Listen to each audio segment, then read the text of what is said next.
All right, guys, we are ready to review for test 3. Just kind of a little bit of breakdown of what you're going to see on test 3 really quick, and then we'll get into the actual review. You're going to have 2 story problems that you'll see on there. You are going to have 2 interval notation problems. You are going to have 4 composite or combining function problems, which is what, 8 questions so far. And then the last 6 are all about graphing functions. So almost half of the test is going to be based on a function and its graph and what it looks like and what the characteristics are. So these first few questions, you're going to want to spend a little extra time making sure that you really understand what's going on in the problem. So, for example, number 1 on the review looks something like this. It says to graph the function square root of x plus 3. Well, we know one way to solve this is to plug this into the calculator and see what it looks like and match the picture. That is an absolute, that is a great way to do it. But if you know the characteristics of the function, for example, this plus 3 on the outside tells us that the function is going to be shifted or translated up 3 places, up 3 units. So when I look at the pictures, rather than having to type this whole thing in my calculator, plus 3 means it's shifted up. This one is shifted down. This one is shifted up. I'm not going to choose it quite yet. This one goes to the left. This one goes to the right. So this is my only real option for the correct answer. So I'm going to choose B. If I'm having to put that in my calculator and look at the pictures and compare them, that might take me 2 or 3 minutes. If I know the characteristics, this is a 20-second problem. Okay, so use what information it gives you. If you're not comfortable using the characteristics, fall back on the calculator. But in general, on this test, knowing these different characteristics is going to help you a lot on the test. So number 2, graph the function and find the domain and the range. So again, if I look at the characteristics of this function, this minus 4 means that I'm going to go down 4. This plus 1 on the inside means that I'm going to go to the right 1. Or excuse me, the plus 4. See, you get going too fast and even I make mistakes. The plus 1 means I'm going to go to the left 1. Remember, on the inside, it goes in the opposite direction. So this plus 1 moves me to the left. The minus 4 moves me down. And remember, this 2 right here, it does what we call a stretch. It's going to stretch it by 2. So when I look at my graphs, I'm looking for a graph that is down 4 and to the left 1. I know it's not this one because this one's to the right and up, and it's upside down. Look at how my graph goes upside down.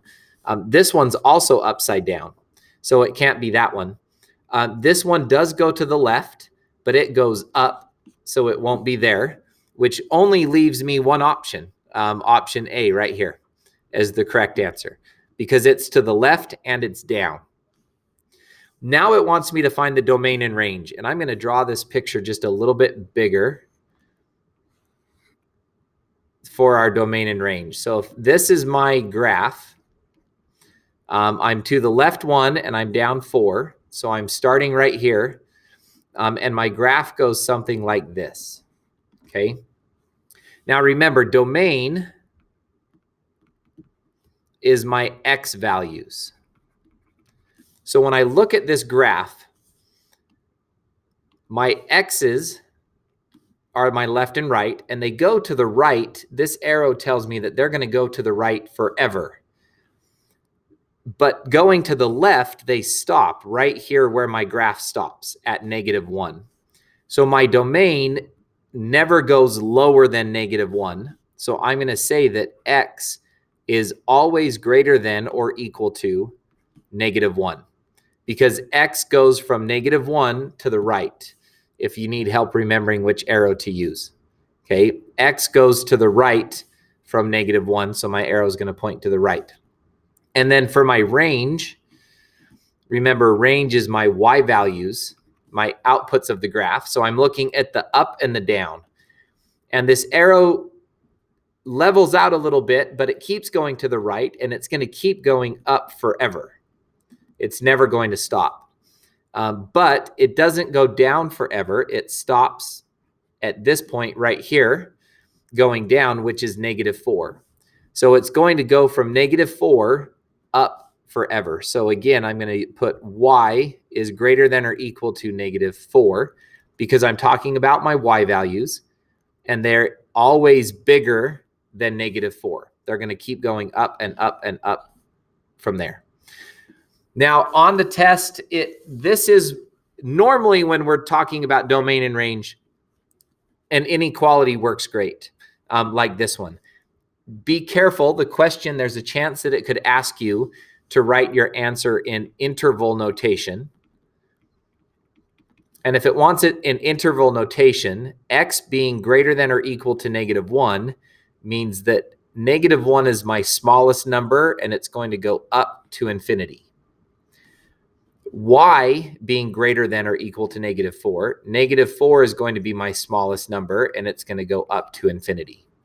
So this is my inequality notation. This is interval notation. Be careful that you read the question and you understand which one of those it wants you to use. All right, number 3. Make a table of values and then graph the equation. So it gives us a whole bunch of x's, and it wants us to plug those into this function, absolute value of x minus 3 minus 2. So one way to do this is I take -5 and I plug it into x. So -5 minus 3, maybe I should write that out. -5 minus 3 minus 2. -5 minus 3 is -8 minus 2. This absolute value changes this to a +8 minus 2, which becomes 6. So my -5 gives me an output of 6. And I can keep doing that with all of these numbers. I can keep plugging them in. But remember, we can also use the table on our calculator. So I can go to my calculator, and I'm going to plug in this function right here. I'm going to type that into my calculator. So y equals absolute value. Remember, we go math, absolute value. And it was, I already forgot, x minus 3 and then minus 2. So I'm going to put x minus 3 on the inside, and I'm going to put minus 2 on the outside. And I can hit graph to see what it would look like. Whoops. Let's look at our standard graph. I can look at it just on a normal graph. It's going to look like this. But remember, I can go to the table. I can hit second table, and I can look at my values right here. So at -5, we got a 6. At -4, we get a 5. At -3, we get a 4. Which ones does it want? -3 gave me a 4. -1 gives me a 2. 0 gives me a 1. 1 gives me a 0. 3 gave me a... Nope, I read them wrong. 1 gives me 0. 2 gives me -1. Oh, but I'm not using 2. Good. So 3 gives me -2. And 5 gives me, to get to 5, I'm going to have to scroll down a little bit. 5 gives me 0 again. So I can just use the calculator to find my table of values. I can also use the calculator to pick the picture that is the correct one. I can look at the graph and say, okay, it's to the right and it's down, which I know because look, this tells me to the right. This tells me it's down. So this is to the right and up. This is to the left and up. This is to the left and down. This one goes to the right and down. So I'm going to choose answer D. All right, number 4. Number 4 is a good one. Number 4 gives you a whole bunch of different functions, and it wants you to match the correct picture to that function. So this is an example of a problem that if I have to type every one of these into my calculator and then look at the picture to see which one matches, that's going to take quite a bit of time. But if I know the rules, if I can remember that a -5 on the inside means that I'm going to go to the right 5, I don't have to type it in my calculator and match the pictures. I can just look for the picture that's shifted to the right 5. The -5 on the outside makes me go down 5. The +5 on the outside makes me go up 5.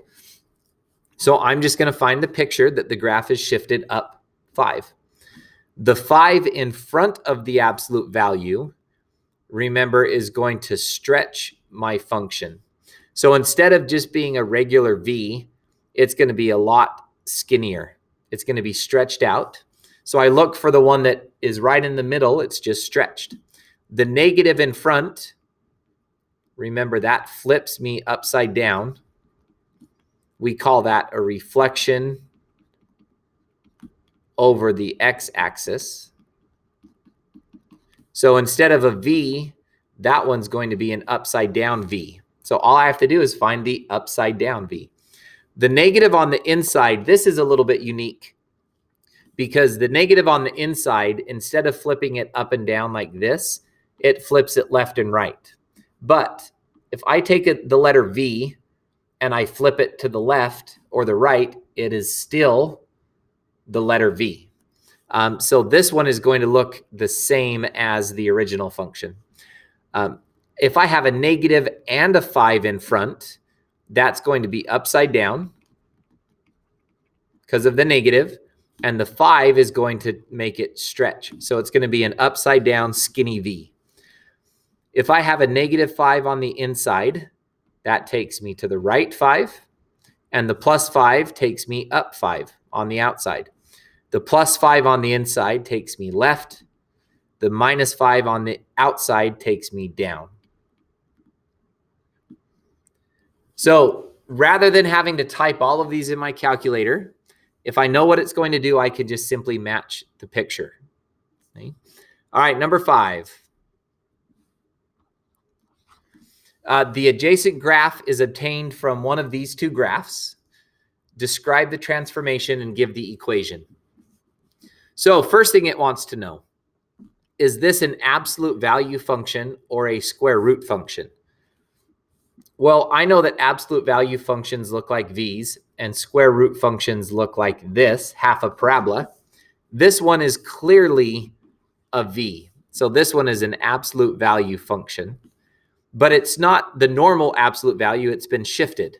It asks, it's translated how many units to the left? Well, if I look at the picture, it goes to the vertex has been shifted to the left 1 unit. And it's reflected, meaning it's upside down, across which axis? Well, remember, we call that a reflection across the x-axis. And it's translated how many units up? So it went 1, 2, 3, 4, 5, 6 units up. So that would be the first part. But the second part of my question, I kind of covered it up right here. It wants me to give the equation of the graph. So I actually have to write the equation. Well, we know it's an absolute value. So I'm going to have an x in here. Now, it's not stretched, so nothing goes in front as far as a number goes, but it is upside down. So to make it upside down, I have to put a negative in the front. To make it go 1 unit to the left, I have to put a +1 on the inside. And to make it go 6 units up, I've got to put a +6 on the outside. So that's what my function would look like. That's what the equation would look like. is negative absolute value x plus 1, absolute value plus 6. So you're going to need to be able to do that, not just say what's happening, but write it out as an equation. Now, you'll also need to do that with the square root function. Remember, absolute values are v's. Roots look like the half of a parabola, so this is not an absolute value. This one is a square root function. And it says it's translated blank units to the blank. So this one is translated 1 unit to the right. And I hope you can figure that out. You just look at the picture. It's to the right, 1. And it's translated blank units up or down. Well, it goes 1, 2 units down. So I'm translated 1 unit to the right, 2 units down. Now it wants me to give the equation of the graph. So I start with square root of x. And to translate 1 unit to the right, I need to put a minus 1 underneath. And to translate 2 units down, I've got to put a minus 2 on the outside. So that would be my equation. And I'm not sure if it'll have the y equals for you or if you'll have to put it. But that's number 6. All right, number 7. Let f of x equal x squared plus 3, g of x equal 2x minus 5. Find f minus g of x. So all it wants me to do is take f, which is this right here.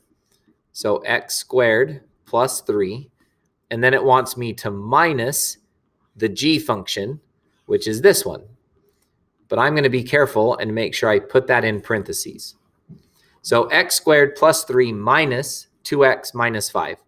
So I've got to distribute the negative to simplify. So I get x squared plus 3. This negative becomes a negative 2x. And when I distribute a negative to a negative, that makes it a positive 5. Then I just look for like terms. Plus 3 plus 5. So I get x squared minus 2x. 3 plus 5 is 8. So that would be my answer. Because it just wants the function that doesn't want an answer. It just wants the new function, which is that one right there. Okay. All right. Number 8. Number 8 says g of x is 5x. H of x equals x minus 1. Find g plus h. And this time it wants me to use a specific number, a negative 7.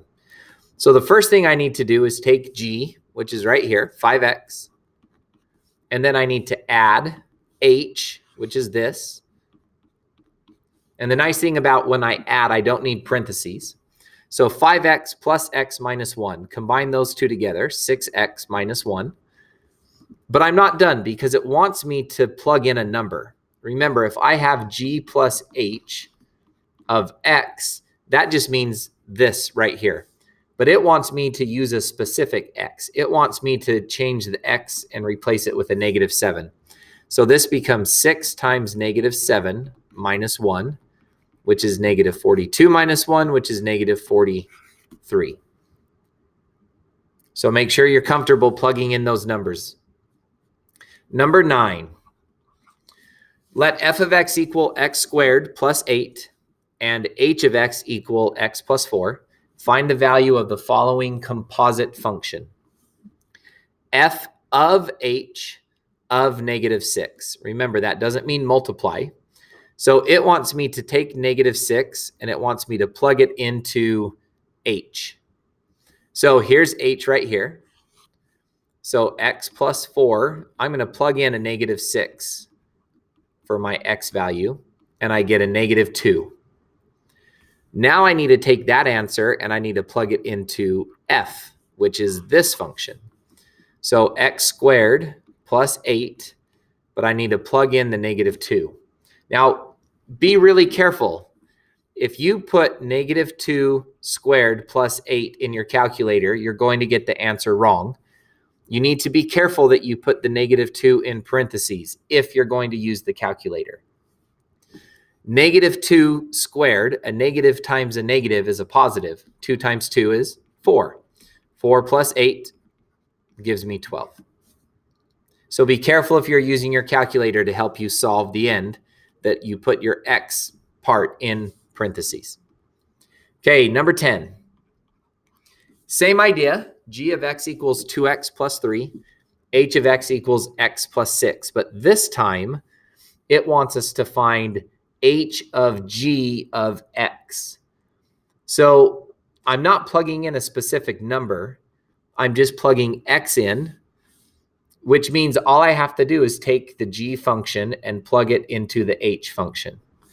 And remember, I like to circle the g function, and I always draw an arrow to exactly where I'm going to put it. Otherwise, I'll do the wrong function in the wrong direction, or I'll plug it into itself. I'll do something goofy that I'm not supposed to do.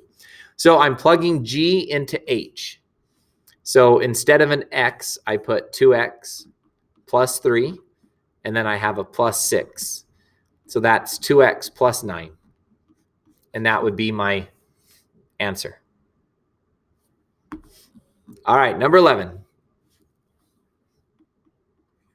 Write the inequality in interval notation. Now, this goes way back to the first day of the quarter, actually. Remember, x is in between -5 and 5. And then I have to look at these inequality symbols to decide if I use brackets or parentheses. This one does not have an equal bar underneath it, so it gets a parenthesis. This one does have an equal bar, so it gets a bracket. So that would be my interval notation for that inequality. Now, something that's not on the review homework, I don't think. Nope. Something not on the review homework, but you are going to see it on the test. What if there's only one inequality? What if it just said x is less than or equal to 5? Well, that means that x is less than 5. So 5 is the big number. And it could be 5. And x is less than 5. So it's going to go to -infinity because it can be any number smaller than 5. If you're having a hard time remembering your symbols when you're doing the interval notation, I'll give you a hint. This one, x is greater than, let's say, -5. So x is all of the numbers bigger than -5. So -5 is my small number, and infinity is my big number. But this time I don't use a bracket because I can't include -5. But if you notice, when I had a less than symbol, I used -infinity.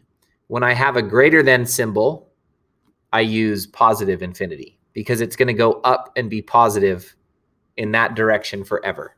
Okay? So make sure that you can do those two as well if you want to be prepared for the test. Number 12. Use the formula D equals 1.22 root x, where x is the elevation in feet of a person. Or in other words, this person is this many feet in the air. So they're on an airplane. So here's my stick figure airplane. And they are this many feet in the air.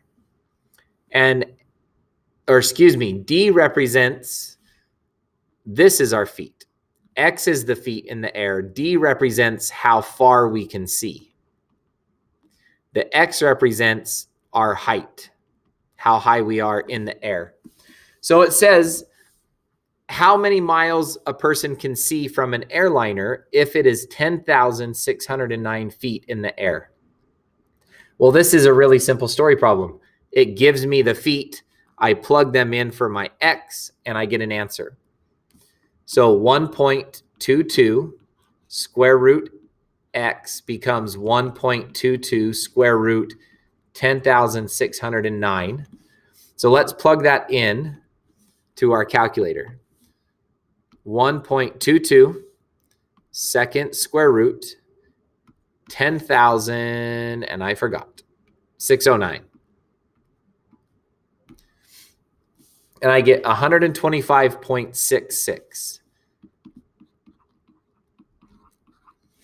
Now that represents how many miles. If I'm 10,000 feet in the air, I can see 125 miles ahead of me. That's an incredible distance for only being 10,000 feet in the air. You're not, 10,000 feet, you're what, 2 miles up in the air? So being up 2 miles, you can see 125 miles ahead of you. That's kind of cool. Now, be careful about your rounding. I'm not sure what the question is going to ask, if it wants it rounded to the nearest mile, which is my guess.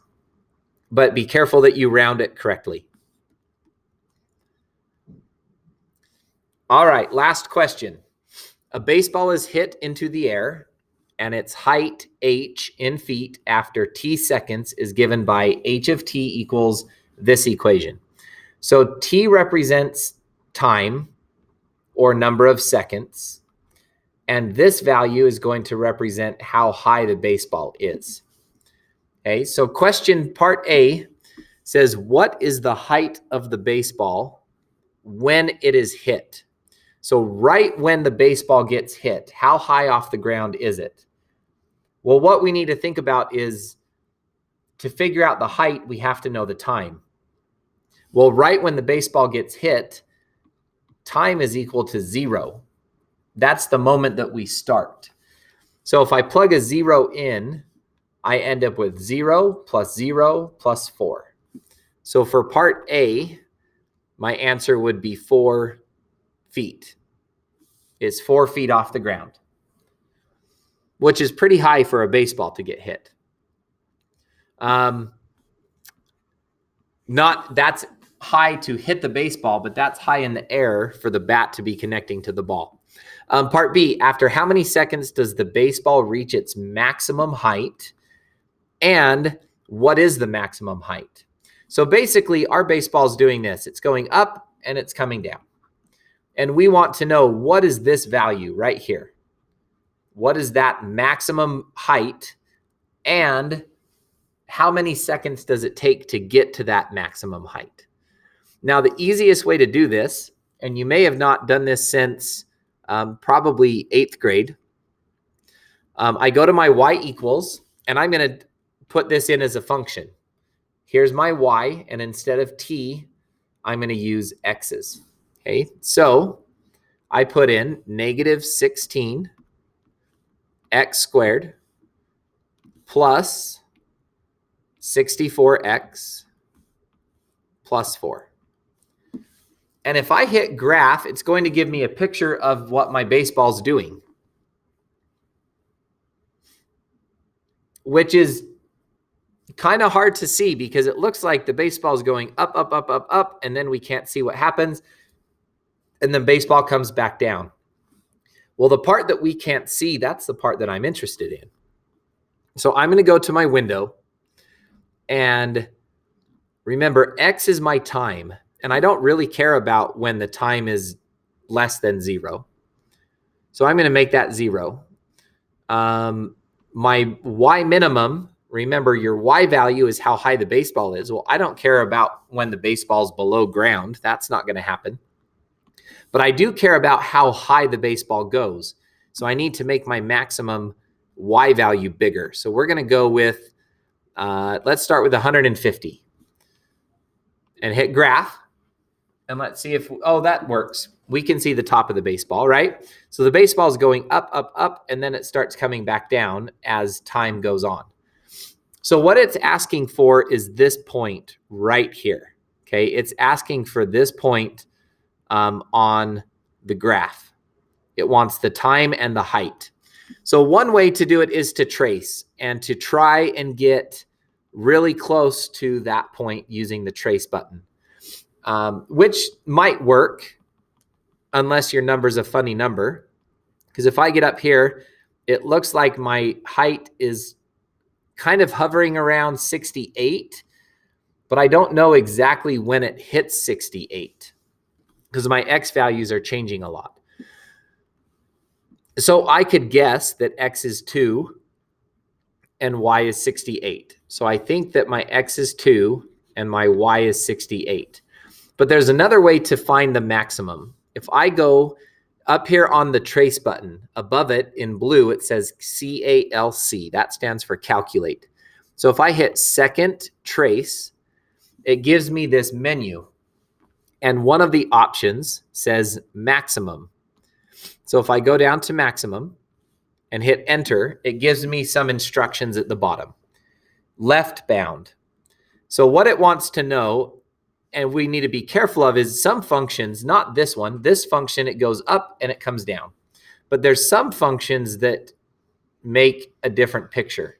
They might go up and down more than once. And so if you tell your calculator to find the maximum, well, there's a maximum, there's a maximum, there's a maximum, there's a max. It doesn't know what maximum you want it to find. So that's what it's asking, is which maximum do you want me to find? So left bound means just go to the left of the maximum and hit enter. And then it says right bound. So now I go to the right of the maximum and I hit enter. And then it wants me to guess where the maximum is, which doesn't usually affect your answer, but try to get as close as you can to what you think the maximum is. And when I hit enter, it tells me that my maximum is, my X value is 1.9999999, and my Y value is 68. So our guess was pretty close. 2 and 68, actually that was perfect, because that 1.99999 is actually we're gonna round that to 2. So now I just need to know, after how many seconds does the ball reach the maximum?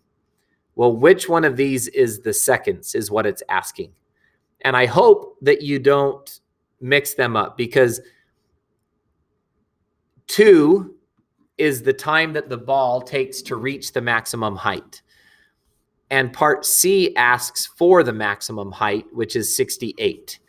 That wouldn't make a lot of sense the other way around. It takes 68 seconds for the baseball to get 2 feet in the air. Well, first of all, the baseball starts 4 feet in the air, so that's not even possible. So hopefully you can deduce what number represents what, even if you can't remember mathematically. You can figure out which one makes sense, okay? So test is on Thursday. Take as much time as you have available. Practice for this test. Review the questions multiple times. Everything that you saw on this review is going to play a part in the test. So don't skip anything.